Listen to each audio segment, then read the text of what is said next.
வணக்கம் வியூவர்ஸ். நான் உங்கள் ரமேஷ், மஞ்சு ரமேஷ் மாஸ்டர் மீடியா. இன்னைக்கு நம்ம பார்க்க போறது ஸ்மைல் ப்ளீஸ். ஆமாங்க. அ சிரிக்கணும். லைஃப்ல வந்து நம்ம எவ்வளவுக்கு எவ்வளவு சிரிக்கிறோமோ, அவ்வளவுக்கு அவ்வளவு நமக்கு நல்லது. அதாவது பொதுவாவே எல்லாவற்றையும் கடந்து போங்க அப்படின்னு சொல்லுவாங்க.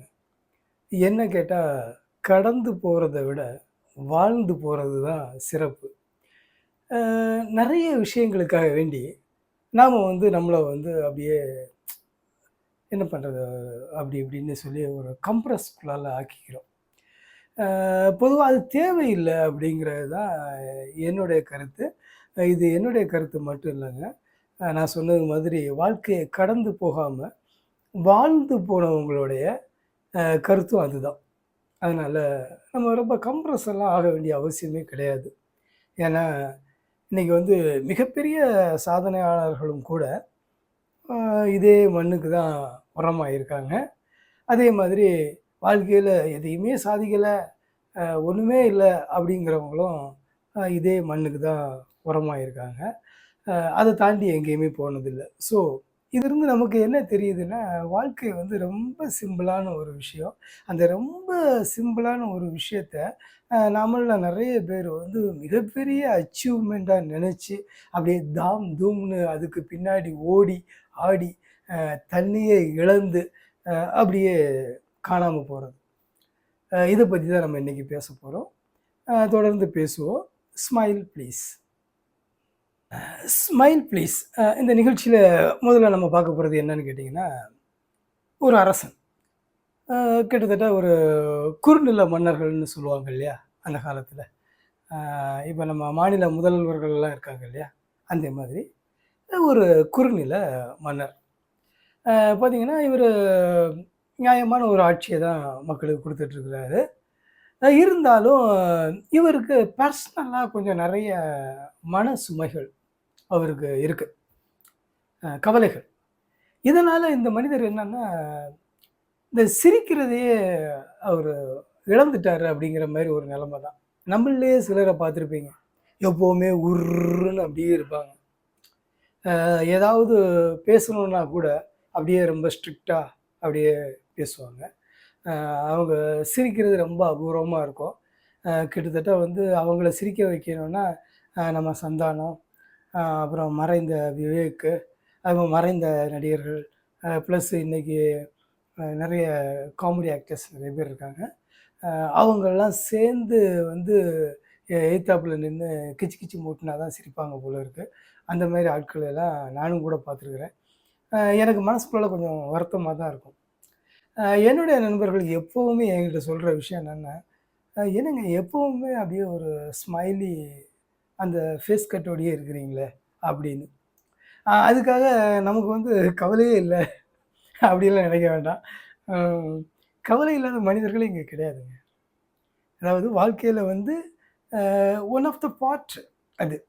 அது வாழ்க்கையில வந்து இன்பம் ஒரு பார்ட்டுனா, துன்பம் ஒரு பார்ட். அதாவது வாழ்க்கை முழுவதுமே இன்பத்த மட்டுமே அனுபவித்தவர்கள் அப்படின்னு சொல்லியாச்சுன்னா, அது ரொம்ப ரேர் பீஸா இருக்கும். ஆமா. அது கோடியில ஒருத்தரு அந்த மாரி தான் இருக்கும். மற்றபடி எல்லாருமே வந்து அவங்க இன்பத்தையும் சந்திச்சிருப்பாங்க, துன்பத்தையும் சந்திச்சிருப்பாங்க. ஸோ, வாழ்க்கையில வந்து இன்ப, துன்பம் 2மே வந்து ஒரு எப்பவுமே இருக்கும். அ இதுதான் வந்து நம்ம இந்த கதை மூலமா சொல்லப்போறோம். அப்போ அந்த அரசர் வந்து எப்பவுமே வந்து இரவானா அந்த நகர்வலம் சொல்லுவாங்க இல்லையா? அந்த மாதிரி போவார். குடிமக்கள்லாம் எப்படி இருக்காங்க? என்ன ஏது? எல்லாவற்றையும் தெரிஞ்சுக்கிறக்க வேண்டி போவார். அப்படி போகும்போது வழக்கமா வந்து இந்த சாலை ஓரத்தில வந்து சிலர் வந்து தங்கியிருப்பாங்க. இப்பவும் தங்கியிருக்காங்க. அப்பவும் அது இருந்திருக்கு. அப்போ தங்கியிருக்கும்போது, அதில ஒரு குடும்பம். ஒரு 2 குழந்தைங்க, சின்ன குழந்தைங்க. ப்ளஸ் ஒரு ஹஸ்பண்ட் அண்ட் ஒய்ஃப். இவங்க பார்த்தீங்கன்னா, இவரு போகும்போதெல்லாம் வந்து வெளியில உட்கார்ந்து, அந்த குடிசைக்கு வெளியில உட்கார்ந்து, அதாவது குடிசை மீன்ஸ் அந்த டென்ட். அந்த டென்ட்டுக்கு வெளியில உட்கார்ந்து ரொம்ப ஆனந்தமா சிரிச்சு, பேசி அந்த குழந்தைங்கள கூட விளையாடி, இப்படியெல்லாம் இருப்பாங்க. இத வந்து இவரு எப்பவுமே பார்த்துட்டு கடந்துட்டே போவாரு. ஒரு தடவ வந்து இவருக்கு வந்து ஒரு ஒரு சின்ன ஒரு டவுட்டு மைண்டுக்குள்ள வருது. உடனே தன்னுடைய அமைச்சர கூப்பிட்டு, இந்த மாதிரி நான் தினமும் நகர்வலம் போகும்போது நான் பார்க்குறேன். அந்த ரோட்டோரமா ஒருத்தர் இருக்காரு, அந்த ஃபேமிலி. அவங்க எப்பவுமே மகிழ்ச்சியா இருக்கிறாங்க. நான் பார்க்கும்போதெல்லாம் வந்து அவங்க வந்து ரொம்ப சிரிச்சுக்கிட்டு ஹேப்பியா அப்படி இருக்கிறாங்க. ஆனா, அவங்க ரோட்ல தான் இருக்கிறாங்க. நான் இவ்வளோ பெரிய அரண்மனையில இருக்கிறேன். ஆனா, நான் அந்த மாதிரி மகிழ்ச்சியா இல்லையே! ஏன்? அப்டின்னாரு. அதாவது ராஜாவுக்கு ஏற்கனவே இருக்கிற கவலைகள்ல புதுசா ஒரு கவல. ஆனா என்ன கேட்டா இதுதான் அற்புதமான கவல. இந்த கவல தான் அவருக்கு தேவ. அ ஸோ அ இந்த கேள்விய வந்து அவரு கேட்க ஆரம்பிச்சாரு. கேட்ட உடனே அமைச்சருங்கலாம் வந்து எல்லாம் டிஸ்கஸ் பண்றாங்க. ராஜாவோட இந்த கேள்விக்கு நம்ம பதில் குடுக்கணும் அப்படின்னு. அப்போ ஒவ்வொரு அமைச்சரா வந்து அவருக்கு பதில் குடுக்குறாங்க. ராஜாவுக்கு எதுலயுமே திருப்தி இல்ல. இப்படி இருக்கும்போது என்ன பண்றது? அப்படிங்கும்போது, ஒரு நாளு அந்த சபைக்கு வந்து ஒரு சாது வரார். அப்போ அவரு வரும்போது, நேரே வந்து மன்னர்கிட்ட நிக்கிறாரு. மன்னரும் அவருக்கு தகுந்த மரியாதைய குடுத்து அமர வைக்கிறாரு. அ இப்போ அ மன்னர் கொஞ்சம் கவலையா இருக்கிறத சாது வந்து உணர்ந்துடுறாரு. உணர்ந்துட்டு, அ மன்னா நீங்க ஏன் இந்த மாதிரி ஒரு கவலையான முகத்தோடு இருக்கிறீங்க? அந்த காரணத்த நான் தெரிஞ்சுக்கலாமா? அப்படின்னு கேட்குறாரு. அப்போ மன்னரும் அந்த விஷயத்த சொல்றாரு. எனக்கு இந்த மாரி மகிழ்ச்சி இல்ல. சாலை ஓரத்தில இருக்கிறவங்க கூட ரொம்ப மகிழ்ச்சியா இருக்கிறாங்க. ஆனா என்கிட்ட அது இல்லையே! அப்படின்னு. இதற்கு அந்த சாது வந்து ஒரு விளக்கத்த குடுக்குறாரு. என்னன்னா, மன்னா இதுதானா உங்களுடைய கவலைக்கு காரணம்? ஒன்றுமில்லை மன்னா. அதாவது அவனிடம் எது இருக்கிறதோ, அவன் அதை மற்றவர்களுக்கு கொடுக்கிறான். அப்படின்னு சொன்ன உடனே, மன்னர் வந்து என்ன எனக்கு புரியல அப்படின்ட்டாரு. மன்னா, அ உங்களிடம் வந்து மாட மாளிகை, பணம், அ மற்றும் நெறைய செல்வங்கள், அதிகாரம், ராஜ பரிபாலனைகள், மற்றும் எல்லாரையும் பாதுகாக்கிற அந்த அந்த பொறுப்பு, இது எல்லாமே வந்து உங்களிடம் இருக்கிறது. ஆனா, அவன்கிட்ட வந்து என்ன இருக்குதுன்னா, இது எல்லாமே இல்ல. அவன்கிட்ட இருக்கிறது வந்து அன்பு. அதுதான் அவன்கிட்ட நெறைய இருக்கு. மற்றபடி அவன்கிட்ட செல்வம் இல்ல, பெரிய நிலபுலங்கள் இல்ல, அதிகாரம் இல்ல, நாட்டை கட்டி காக்க வேண்டிய ஒரு பெரிய பொறுப்பு இல்ல. ஸோ அவனிடம் அதிகமாக இருக்கிறது அன்பு. அதை மற்றவர்களுக்கு கொடுக்கிறான். அதனால தான் அந்த இடம் வந்து ரொம்ப ஆனந்தமா இருக்குது. ஸோ நீங்களுமே வந்து உங்களிடம் மற்ற செல்வங்களை விட அன்பு அதிகமாக இருக்கிறதுக்கான ஒரு சூழல்களை நீங்கள் உருவாக்கிக் கொள்ளுங்கள். உடனே ராஜாவுக்கு வந்து சரி அப்போ நான் என்ன பண்ணணும்? எனக்கு இந்த மாதிரி செல்வங்கள் எல்லாமே இருக்குதே. இந்த மாரி நாடு இருக்கு.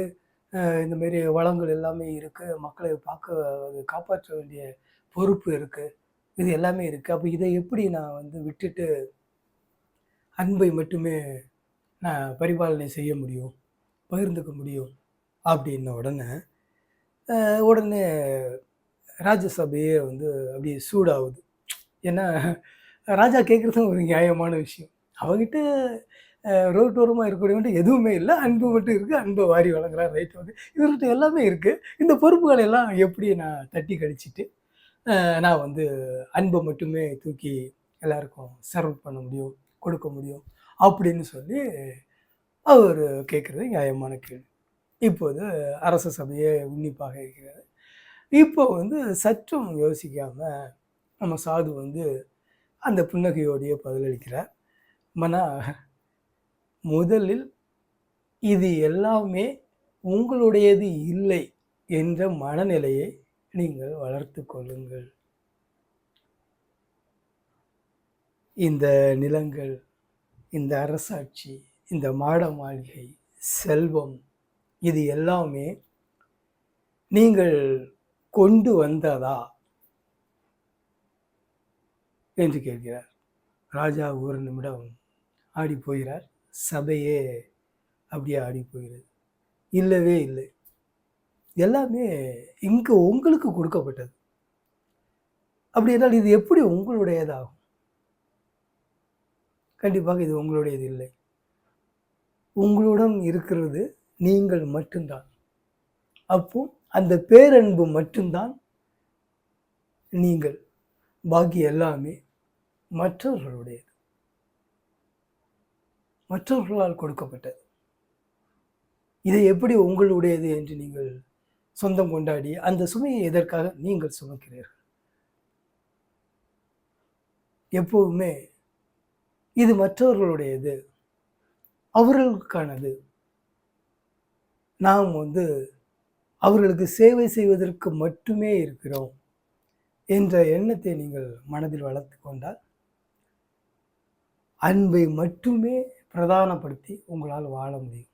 மற்றவையெல்லாம் அன்பை விட கீழே போய்விடும். அப்போது உங்கள் மனதில் மகிழ்ச்சி வந்துவிடும் என்று கூறுகிறார். உண்மையிலேயே ராஜா மிக மிக மகிழ்ச்சி ஆகிறார். உண்மையான பதில். உண்மையிலே இது எதுவுமே என்னுடையது இல்லை என்ற எண்ணத்தை நான் இனி மேலோங்கி வளர்த்து கொள்கிறேன். ஒரு சேவகனாக தான் இந்த நாட்டிற்கு இனி நான் இருக்கப் போகிறேன். இவை எதுவுமே என்னுடையது இல்லை. என்னிடம் இருப்பது மாறாத அன்பு. அந்த அன்பு வழியில் நான் வாழப்போகிறேன் அப்படின்றாரு. சாதுவும் ரொம்ப மகிழ்ச்சி அடைகிறாரு. சபையே ரொம்ப மகிழ்ச்சி அடையுது. அதுக்கப்புறம் ராஜா தினமும் மலர்ந்த முகத்துடன் அரசபைக்கு வருகிறார். அவர் எப்பவும் சிரித்த முகத்துடன் தனது ஆட்சியை நடத்துகிறார். இதிலிருந்து நமக்கு என்ன தெரிய வருதுன்னா, நாம் நான் முன்னாடி சொன்னது மாதிரி பல அழுத்தங்கள், அதாவது அந்த சுமைகளை எல்லாமே நாமளே நான் தான் அப்படின்னு தூக்கி சுமக்கிறது தான். முதல்ல அந்த நான் அப்படிங்கிறத தூக்கி அப்படி கொஞ்சம் ஓரமாக வச்சு பாருங்க. ரொம்ப லகுவாக இருக்கும். அப்போ தான் உங்களால் சிரிக்க முடியும். இன்றைக்கி நிறைய பேர் தூக்கமே வரலைங்க. ஒன்று மாத்திரை போடுவாங்க, இல்லைன்னா மதுபானம் குடிப்பாங்க. இப்படி தான் அவங்க தூங்குறாங்க.